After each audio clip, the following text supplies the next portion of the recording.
안녕하세요. 와발라바 북북의 북북입니다. 지금 시간은 오후 3시를 지나고 있고요. 너무 더워요. 원래 야외에서 촬영을 좀 해보려고 했는데 너무 더워서 도대체 나갈 수가 없더라고요. 나갈 수가 없어서 지금 집에서 촬영을 하고 있고요. 오늘 소개해드릴 책은 이렇게 시밤이라는 책입니다. 하상욱 시인의 책이고 발음을 좀 주의해야 될 것 같아요. 예담 출판사의 시 있는 밤이라고 하고요. 이게 한 1, 2년 전에 그 SNS를 통해서 유행을 했던 것 같아요. 뭐 페이스북이나 그런 트위터 같은 것들을 보면 짧게 한두 줄, 뭐 더 짧게는 뭐 한 5마디의 그런 센텐스 그런 정도로 하나의 시를 완성해 가지고 누구나 할 수 있는 생각, 너무나 보편적인 것들이지만 약간 마지막에 트위스트를 약간 줘가지고 좀 새로워 보이게 이거 신선한데 뭔가 가시감이 있는 듯한 낯설음 이런 것들을 주면서 이런 것들이 팍 떴던 적이 있는데 지금은 또 다시 수그러들었죠. 지금은 수그러들었는데 그 당시에 한 1, 2년 전에 샀던 책입니다. 이걸 다 읽는데 한 15분 정도밖에 안 걸려요. 15분 정도밖에 안 걸렸고 한 세네 번? 한 네 번 정도 다 읽은 것 같아요. 이거 지금 촬영하기 직전에도 이제 한번 쓱 살펴봤는데 읽을 때마다 재밌게 피식피식 웃게 되는 구절도 있고 이건 진짜 너무했네라고 페이지를 채운 그런 것도 있지만 그래도 다 작가의 생각이 있어서 그렇게 한 거겠죠. 지금 제가 서울집에서 촬영을 하는 건데 제 제 딸랑구가 옆에 있다가 제가 이걸 촬영하기 시작하가 도망을 갔어요. 이 인간이 뭐 하나, 이 인간이 뭐 하나 하고 도망가가지고 저랑 지금 최대한 멀리 떨어져 있는데 잠시만요.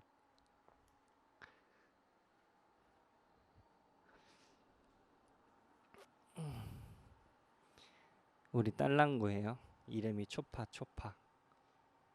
안녕. 눈이 안 보여. 눈이 안 보여요.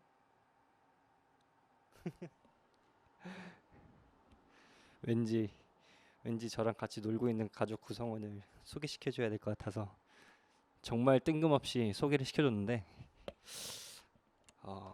와발라바님이 이거를 편집할 때 자를지 넣을지는 모르겠습니다. 자를지 넣을지는 모르겠고 어, 이제 시밤 그 책에 들어가 보도록 하겠습니다. 욕한 거 아니에요. 이 책에서 제가 읽어드릴 시는 한 3개 정도, 5개 정도 돼요. 이 한용운 씨의 시집이랑 맞춘 건 아닌데 한 6개 정도 뽑았다가 그럼 맞춘 거네. 6개 정도 뽑았다가 첫 번째 영상에서 시를 5개 읽어줬던 게 생각이 나서 야, 하나를 빼고 5개로 했습니다. 그리고 이 책을 보면 어, 이 작가가 어떻게든 약간 개그적인 요소를 넣으려고 노력한 흔적들이 보여요. 예를 들면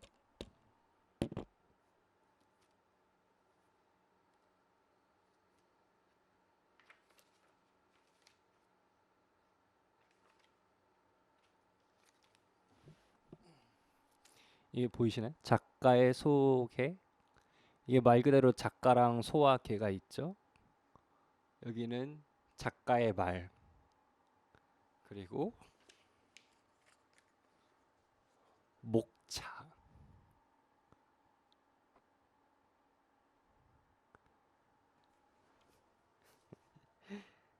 옛날에 친구들이랑 목탁 장난할 때 목탁 장난할 때 막 목에다가 손난로 치게 하면서 목탁이라고 막 하고 놀았었는데 약간 그런 아이디어 비슷하네요.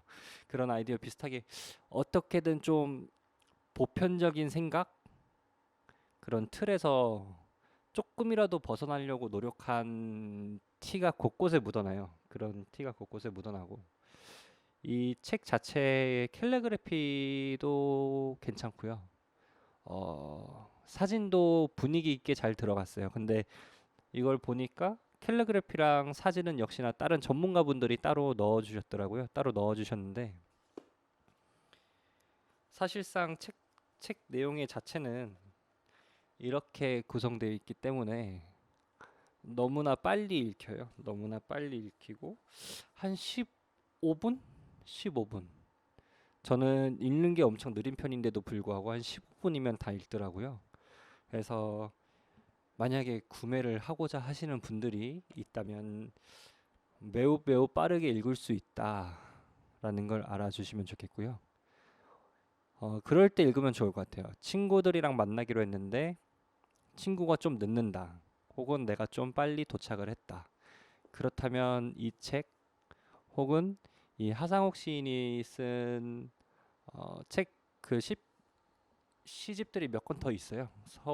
서울시였나? 서울시 약간 지하철 노선도가 그려져 있는 저는 책을 다 샀었는데 갑자기 이 책 제목이 기억이 안 나네요. 그래서 서울시 노선도가 그려 있는 책도 있고 하상욱 시인은 아니지만 이때 이런 시집들이 엄청 유행을 했기 때문에 이런 류의 책들이 많이 나와 있습니다. 그래서 친구들 기다릴 때 혹은 잠시 시간이 떴을 때 주변에 있는 대형 서점들 이런 데 들어가서 이런 책 뽑아서 좀 가볍게 스낵처럼 읽기에 정말 좋은 것 같습니다. 스낵 같은 책이에요. 이제 시밤을 읽어보도록 할게요. 첫 번째 시는 36페이지에서 37페이지까지 이어져 있는 시인데요. 그래봤자 네 줄이에요. 예. 오늘 데이트는 정말 환상적이었어. 왜냐하면 정말 환상이었으니까. 이 시는 그냥 읽을 때마다 피식피식 웃게 되는 시인 것 같아요. 정말 환상적인 데이트를 머릿속으로 한 거잖아요. 약간 뇌피셜 요즘에는 이걸 뇌피셜이라고 하나요? 뇌피셜이란 말이랑 좀 안 어울리나? 어, 환상적인 데이트를 환상 속에서 한 거죠.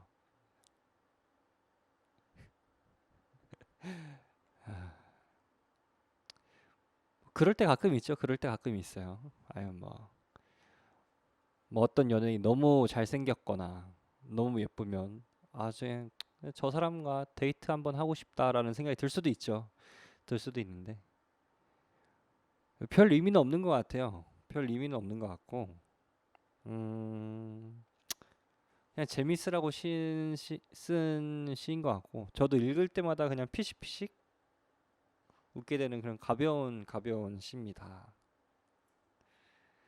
그만큼 이렇게 해드릴 말씀이 별로 없어요. 그냥 한번 읽어드리고 싶었어요. 읽어드리고 싶었고 어, 바로 두 번째 시로 넘어가자면 이건 150페이지에서 151페이지 사이에 있는 시인데 따로 읽어도 되고 같이 읽어도 될 것 같은 시예요. 그래서 한번 따로도 읽어보고 같이도 읽어볼게요. 너 변했어. 는 사실 너 내 맘에 안 들게 변했어 더라.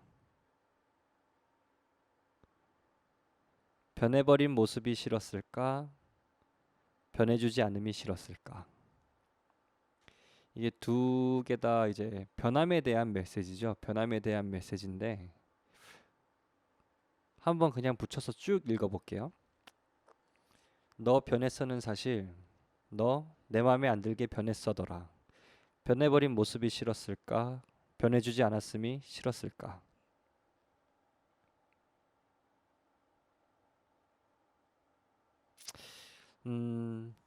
이 첫 번째 두 줄이 좀 와닿아요. 너 변했어는 사실 너 내 맘에 안 들게 변했어더라. 그래서 보통 더 좋게, 더 좋아하는 모습으로 변했어요. 너 변했어라는 말을 안 하죠. 어, 마음에 안 드니까 초반에 나에게 헌신했던 그런 모습 혹은 어, 전에는 이랬는데 지금은 뭔가 더 소원해진 그런 것들이 느껴질 때 하는 말이잖아요. 어, 근데 이런 말 하기는 좀 뭐한데 너 변했어라는 말을 자주 하면 상대방이 엄청 힘들어져요. 이건 약간 상대방을 너무 힘들게 하는 마법의 단어 같다고 할까? 어, 그리고 이제 뒤이어서 있는 변해버린 모습이 싫었을까? 변해주지 않음이 싫었을까? 이거는 둘 다일 것 같아요. 왜냐면은 이제 보통 연애 양상을 보면 초반에 남자들이 올인을 하는 경향이 있어요. 너무 좋으면 이제 정신 못 차리고 올인을 하는 경향이 있는데 만나게 되면 이 현실 감각이 돌아오기 시작하거든요. 그래서 연애 초반 혹은 연애를 시작하기 전에 그 올인했던 모습으로 그 모습을 하고 싶어도 할 수가 없어요. 왜냐하면 그건 정말 일시적인 이렇게 말씀드리기 뭐하지만 일시적인 현상에 불과하기 때문에 하지만 그 모습을 이제 스탠다드로 정해놓고 아, 이 사람과 만나면 이런 모습을 나에게 항상 꾸준히 보여주겠지라고 생각을 한다면 그때부터는 이제 돌이킬 수 없는 파국의 시작이 되는 것 같은데 뭐 둘이서 서로 현명하게 맞춰 나가야죠. 둘이서 서로 현명하게 맞춰 나가야 되는데 그러니까 이 변함에 대해서 어떻게 받아들여야 되는지 어떻게 생각하는지 그거에 대한 그런 고찰 이 두 번째 페이지인 것 같아요. 그러니까 전보다 달라진 지금의 모습이 변했다고 생각을 하는 것인지 갈수록 더 상대방을 잘 알게 되고 나에 대해서 더 잘 알게 됐음에도 불구하고 나에게 맞춰주지 않는 그 모습이 그렇게 변해주지 않는 모습이 싫은 건지 맞는 말 같아요. 그래서 뭐 딱히 가타부타 이거에 대해서 제가 뭐 평할 수는 없는데 부디 이걸 보시는 여러분들의 연애에는 변했다는 말이 별로 안 생기길 없길 바랄게요. 아, 이 말이 나오는 순간부터 너무 피곤해져요. 제 얘기 같죠? 네, 제 얘기예요. 뭐라 할 말이 없더라고요. 그런 얘기가 나왔을 때 뭐라 할 말이 없. 사람이 변명하게 되잖아요. 변명하게 되는데 뭐 어쩔 수 없죠. 예. 세 번째 시는 1880페이지입니다. 서로 간의 메시지를 주고받은 모습인데 이제 연인 간의 메시지예요. 읽어보면 오빠 나 어디 보고 만나? 응, 잘못 보고 이, 이 메시지가 저는 음, 첫 번째 시와 비슷하게 피식 웃게 되기도 하면서 뭔가 생각해 볼 거리가 있는 것 같아요. 사람들이 만나다 보면 처음에는 긍정적으로 보이는 것들, 처음에는 좋게 보이는 것들이 나중에는 단점으로 보일 때도 있고, 처음에는 단점일 것만 같았던 것들이 만나다 보면 긍정적으로 보일 때도 있고, 이 긍정과 부정, 그리고 좋은 것과 싫은 것, 이런 것들이 계속 바뀌거든요.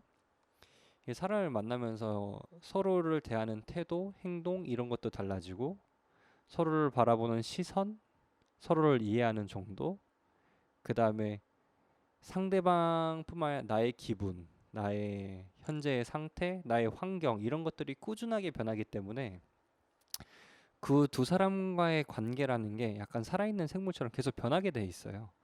근데 상대방은 이럴 것이다. 내가 바라는 상대방의 모습은 이것이다라고 그러니까 픽스를 하는 순간 거기서 벗어나는 거에 대한 스트레스를 나도 받지만 상대방도 받게 되잖아요. 약간 이게 약간 오빠라는 사람이 잘못 얘기한 것 같지만 정답을 얘기한 것 같아요. 정답을 잘못 보고 만나야죠. 너무 자기가 원하는 모습에 딱 맞춰서 그렇게 딱 픽스를 시켜놓고 만나면 오래 갈 수가 없는 것 같아요. 잘못 보더라도 그게 나중에 좋을 수도 있고 좋게 보던 게 나쁘게 보일 수도 있고 하지만 잘못 봤던 거기 때문에 그냥 다 그렇게 이해하고 넘어가는 그런 모습이 그려질 수 있지 않을까라는 생각을 합니다. 제가 너무 오버해서 생각하는 걸 수도 있고요.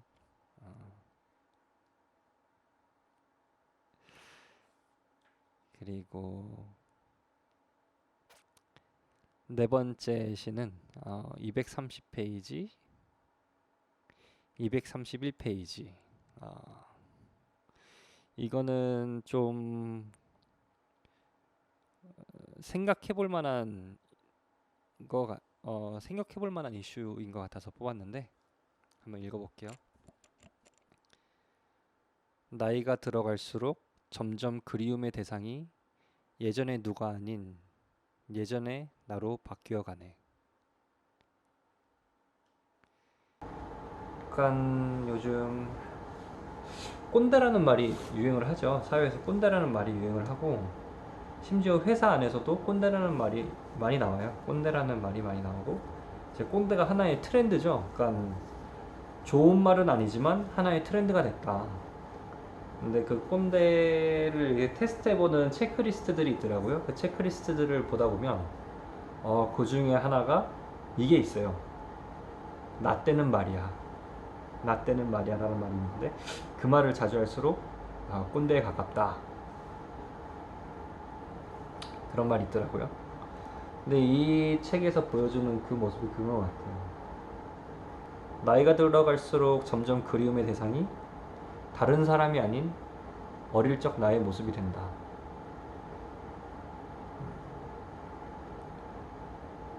이게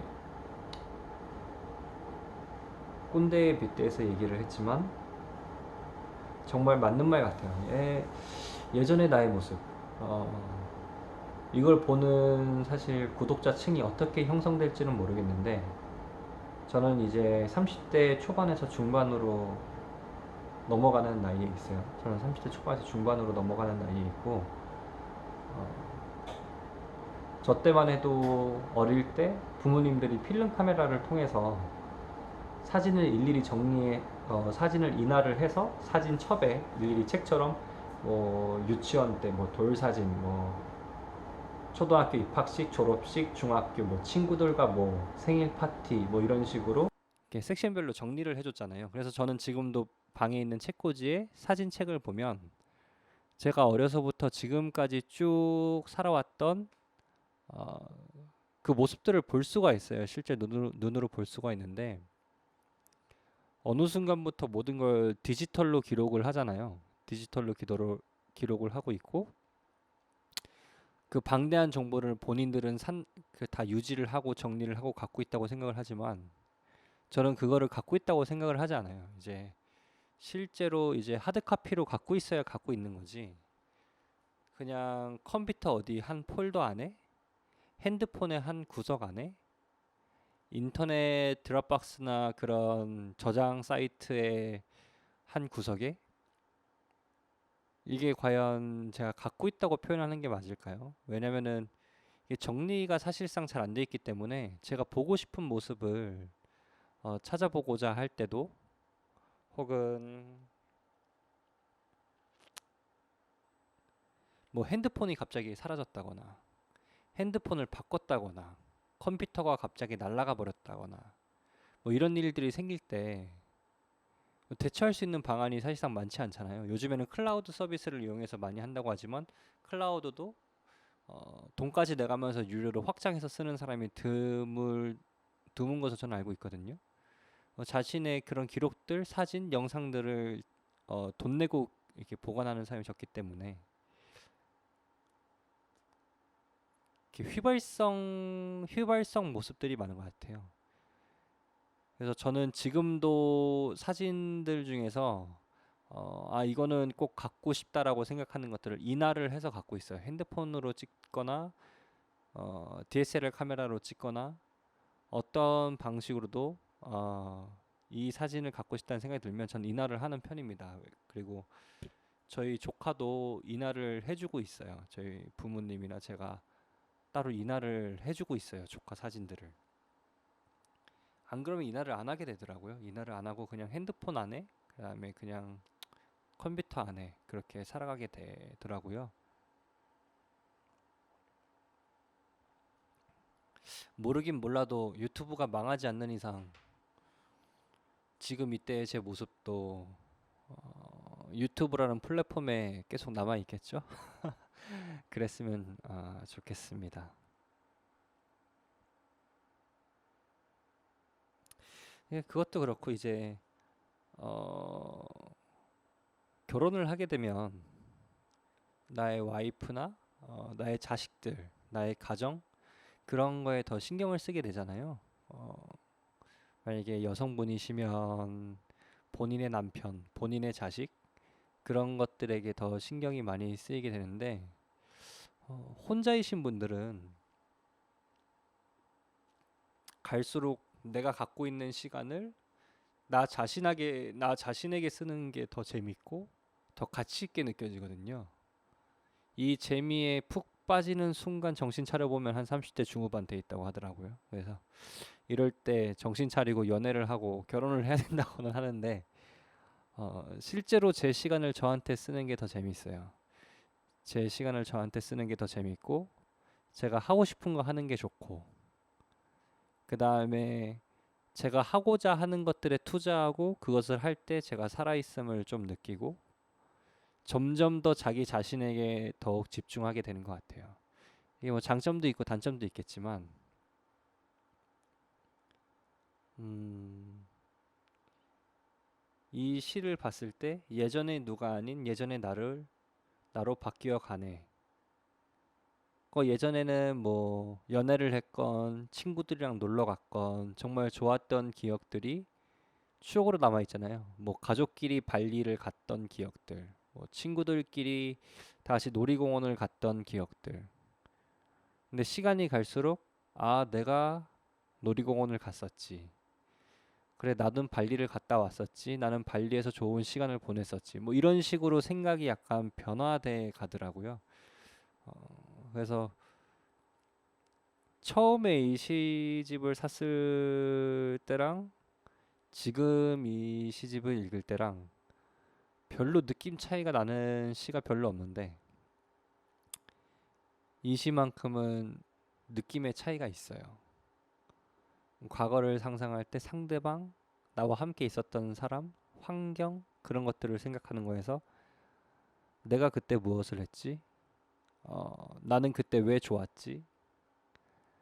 나는 그때 어렸었겠구나. 뭐 이런 생각이 문득 다른 생각을 앞설 때가 있더라고요. 그래서 아마 이걸 보시는 분들도 과거를 뒤돌아볼 때, 나 자신에게 집중되는 순간, 조심하셔야 됩니다. 그때부터 시간이 훅 간다고 하기 때문에 조심하시고요. 그러면은 이제 대망의 마지막 시로 넘어가도록 하겠습니다. 마지막 시는 세 마디예요, 세 마디. 세 마디고 여운이 남아요. 여운이 남고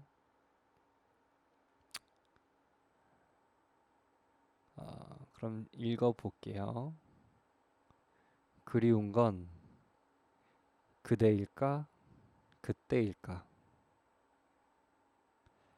이게 여운이 남는 이유가 바로 전에 읽었던 그 시에서 제가 말씀드렸던 감상, 그 감상평과 일치하는 것 같아요. 이제 예전에는 과거를 생각할 때 함께 있었던 사람들, 환경들, 그때 상황들에 집중하다가 갈수록 자기 자신한테 집중을 하게 된다고 했잖아요. 이제 갈수록 자기 자신한테 집중을 하게 되는데 이 시도 마찬가지죠. 그리운 건 그대일까 그때일까. 그러니까 그때라는 건 결국에 그때에 존재하던 자기 자신이겠죠. 그때에 존재하던 자기 자신. 그래서 그때 함께 있던 당신을 그리워하는 것일까? 그 시절의 나를 그리워하는 것일까? 이게 뭐 제일 쉽게 예를 들어서 연애를 한다고 했을 때, 뭐 예를 들면 첫사랑이라고 했을 때, 첫사랑이 계속 생각난다, 첫사랑이 계속 생각난다, 라고 하지만 어느 순간 문득 아 그래 나도 첫사랑이 있었지라는 식으로 첫사랑을 했던 자기 자신에 대한 그리움, 그런 풋풋한 시절의 자기 자신에 대한 그리움에 빠질 때가 있어요. 그래서 실제로 그런 일들이 있고, 그리운 건 그대일까 그때일까,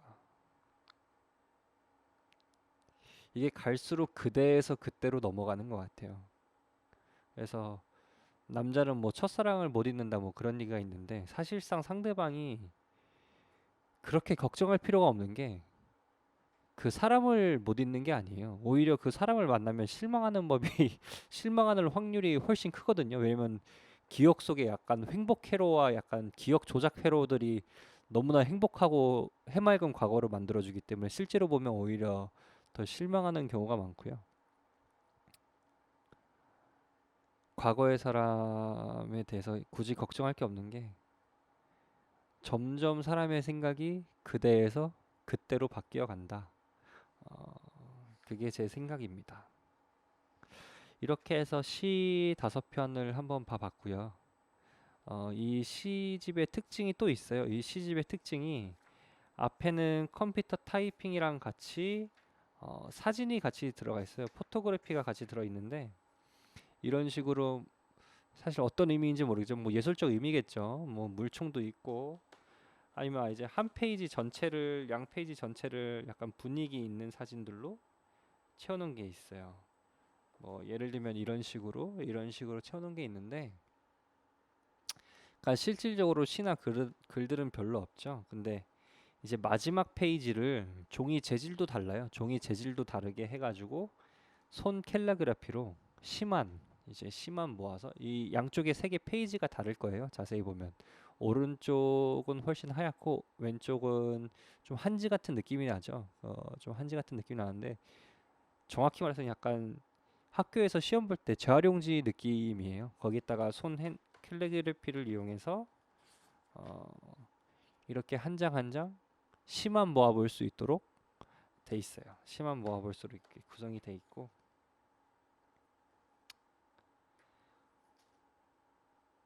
이 책을 사야 되는지 사야지 말아야 되는지 굳이 추천을 해주자면, 초반에 말씀드렸다시피 잠깐 시간이 떴을 때 재밌게 읽을 만한 책이다 라는 게 저의 솔직한 평입니다. 그럼 오늘은 여기까지 말씀드리고 마치도록 하겠습니다. 감사합니다. 어색해. 초파야, 초파 인사해야지. 일로 와. 우리 딸랑구도 같이 인사할게요. 아이고 기지개 펴요. 아이고 기지개 폈어요. 아이고 초파. 아이고 또 기지개 펴요. 일로 오세요. 일로 오세요. 아이고 아이고 아이고. 초파도 안녕. 초파 안녕. 자다가 이게 무슨 날벼락이야? 응? 자다가 이게 무슨 날벼락이야? 안녕.